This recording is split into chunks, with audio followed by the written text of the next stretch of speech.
Hey guys, welcome back to our channel How to Guide. In this video, I'm going to show you guys how you can customize My AI Snapchat. So let's just get started. So firstly, what you need to do is just go to your chat, then just find your My AI first, and then go to My AI again on top, and over here you'll be having the option which says customize. Just go over there and go with the outfit.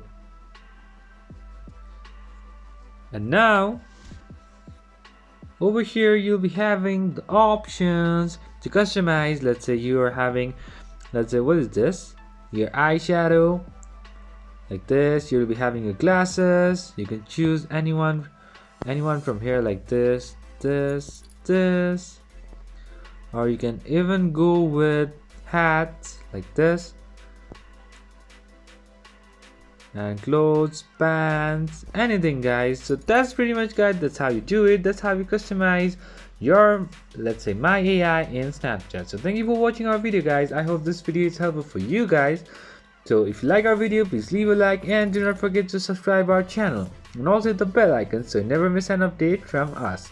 If you have any queries, just comment down below, guys. I'll see you guys again in our next video. Till then, stay safe, guys. Thank you for watching.